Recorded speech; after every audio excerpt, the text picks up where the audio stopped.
গত মার্চ মাসে রেমিটেন্স ছাড়িয়েছে $300 কোটি, যা দেশের ইতিহাসে একক মাস হিসেবে সর্বোচ্চ প্রবাসী আয়ের রেকর্ড। বিশেষজ্ঞরা বলছেন, অর্থ পাচার কমে যাওয়া এবং অভ্যুত্থানের পর প্রবাসীরা বৈধ পথে অর্থ পাঠানোয় বেড়েছে রেমিটেন্স। বিপুল পরিমাণ প্রবাসী আয়ের স্বচ্ছতা নিশ্চিত করতে রাজস্ব বোর্ড এবং কেন্দ্রীয় ব্যাংকে উদ্যোগী হওয়ার তাগিদ বিশেষজ্ঞদের। মিসবাহ হাসানের রিপোর্ট। জুলাই আন্দোলনে শেখ হাসিনার প্রতি অনাস্থা জানিয়ে ছাত্র জনতার সমর্থনে রেমিটেন্স বন্ধ করে দেয় প্রবাসীরা। শেখ হাসিনা দেশ ছেড়ে পালিয়ে যাওয়ার পর অর্থনীতির গতি ফেরাতে নিজেদের আয় পাঠানোর প্রতিশ্রুতি দেয় রেমিটেন্স যোদ্ধারা। এরপর বাড়তে থাকে প্রবাহ। 2024-25 অর্থবছরে প্রথম 8 মাসে দেশে প্রবাসী আয় এসেছে $1,849 কোটি, যা আগের অর্থবছরের একই সময়ের তুলনায় 24% বেশি। বান্ডেল থাকলে প্রতি সেনমানিতে টাকা বাঁচবে। বিকাশ সেনমানি বান্ডেল কিনে জিতুন প্রতি লেনদেনে।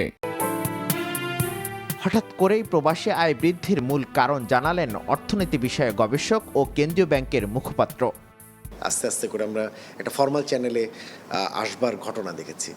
একই সাথে ডলারের যে মূল্যমান, যেটি কিনা হুন্ডির কারণ ছিল আগে, সে ডলারের মূল্যমান টাকার বিপরীতে এবং অন্যান্য কারেন্সির বিপরীতে না বেড়ে একটা জায়গায় স্থিতিশীল থাকা, সেই কারণেও ফর্মাল চ্যানেলে অর্থ প্রেরণেরও একটা ইতিবাচক প্রবণতা কিন্তু এই সময়কালে হয়েছে। প্রতি মাসে রেগুলার যে পরিমাণ অর্থ পাঠায়, রমজান মাসে তার চেয়ে বেশি পরিমাণ অর্থ পাঠায়।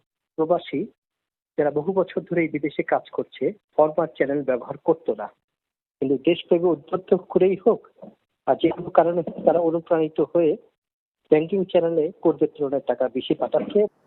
সিপিডির গবেষণা পরিচালক বলছেন, রেকর্ড সংখ্যক এই রেমিটেন্সের উৎস নিশ্চিত করতে না পারলে অর্থনীতিতে এর বিরূপ প্রভাব পড়তে পারে। তো এই মুহূর্তে রিজার্ভ পরিস্থিতি, ব্যালেন্স অফ পেমেন্টস একটা স্থিতিশীল জায়গায় রয়েছে বা ধীরে ধীরে তার একটা ইমপ্রুভমেন্ট হচ্ছে। আমার মনে হয় যে সরকারের এখন সময় এসছে বৈদেশিক রেমিটেন্স নেবার ক্ষেত্রে তার যে পূর্বতন অবস্থান, যে প্রপার ডকুমেন্ট সাবমিশনের মাধ্যমেই কেবলমাত্র ইনসেন্টিভগুলো সে রিসিভ করতে পারবেন, সেরকম নিয়মগুলো আবার ধীরে ধীরে পূর্ণ দামে কার্যকর করা। স্বৈরাচার শেখ হাসিনা সরকারের সময় বৈদেশিক ঋণ ও বিভিন্ন বাণিজ্যিক ব্যাংকের কাছ থেকে ডলার কেনার মাধ্যমে রিজার্ভ বাড়ানো হতো, যার ফলে ব্যবহারযোগ্য রিজার্ভ $14 বিলিয়ন নিচে নেমে আসে, যা ছিল দেশের অর্থনীতির তলানির অবস্থা। Misbah Hasan, NTV news, Dhaka. Bundle থাকলে প্রতি সেনমানিতে টাকা বাঁচবে। বিকাশ সেনমানি বান্ডেল কিনে জিতুন প্রতি লেনদেনে।